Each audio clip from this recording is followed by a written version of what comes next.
Welcome. Take a moment to settle in, adjust your pillows, pull the blankets up to your shoulders, and allow your body to fully sink to the mattress. You are safe here. The day is behind you. There's nothing left for you to do. Nowhere else you need to be. Take a deep breath in, filling your lungs with cool, clean air, and let it go. The slow, heavy sigh. Once upon a time, there was a little girl who was called Little Red Riding Hood because she was quite small and because she always wore a red cloak with a big red hood to it, which her grandmother had made for her. Now one day her mother, who had been churning and baking cakes, said to her, "My dear, put on your red cloak with the hood to it, and take this cake and this pot of butter to your granny, and ask her how she is, for I hear she is ailing."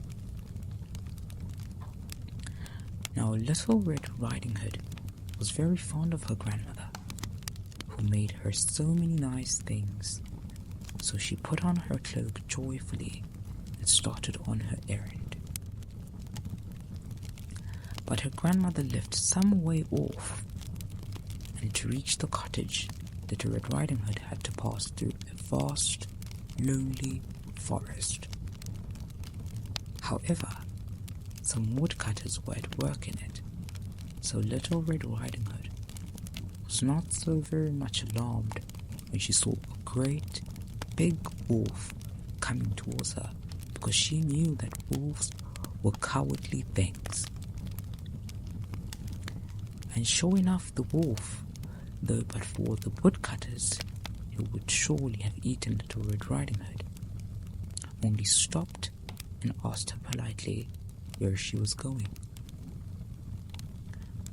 "I'm going to see Granny. Take her this cake and this pot of butter and ask her how she is," says Little Red Riding Hood. "Does she live a very long way off?" asks the wolf craftily.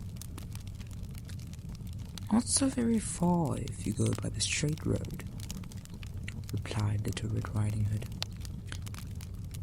"You only have to pass the mill, and the first cottage on your right is Granny's. But I am going by the wood path because there's such a lot of nuts and flowers and butterflies."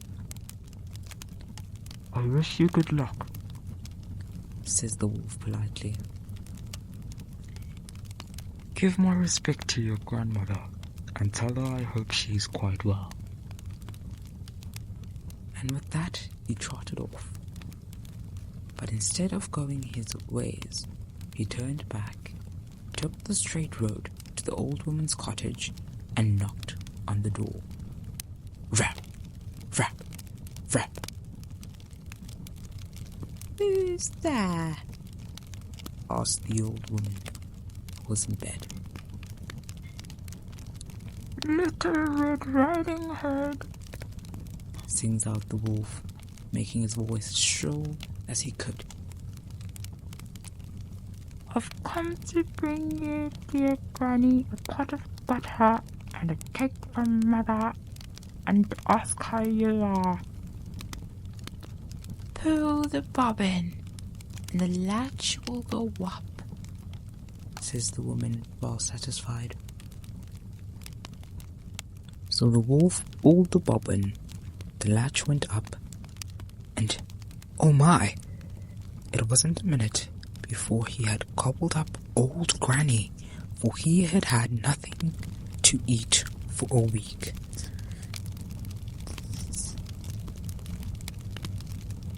Then he shut the door, put on Granny's nightcap, and, getting into bed, rolled himself up in the clothes. By and by along comes Little Red Riding Hood, who had been amusing herself by gathering nuts, running after butterflies, and picking flowers. So she knocked at the door. Rap, "Who's there?" says the wolf, making his voice as soft as he could.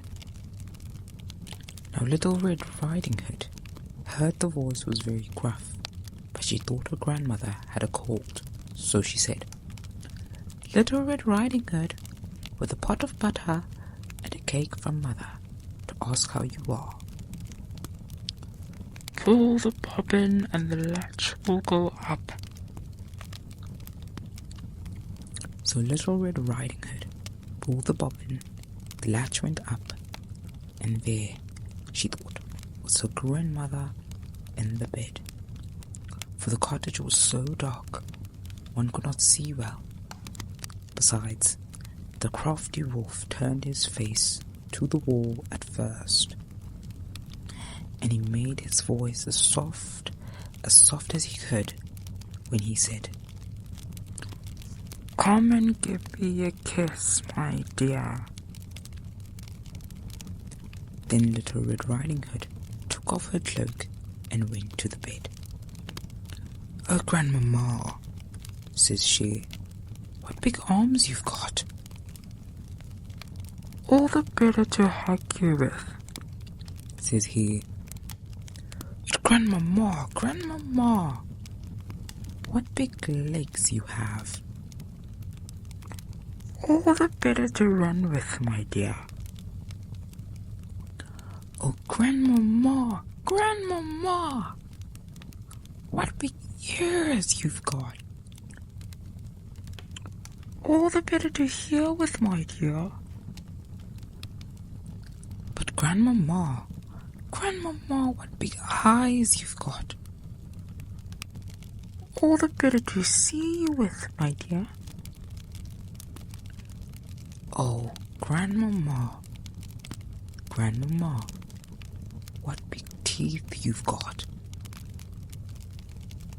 "All the better to eat you with, my dear," says that wicked wolf, and with that he gobbled up Little Red Riding Hood. The end. Feel the tension leaving your shoulders, your jaw, your mind.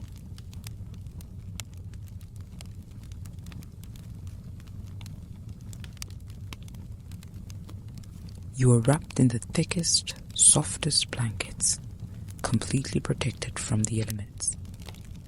The world outside is fading away. As you close your eyes, let the sound of the rain carry you away. You don't need to listen to my voice anymore. Just let go and drift into a deep, peaceful sleep. Good night.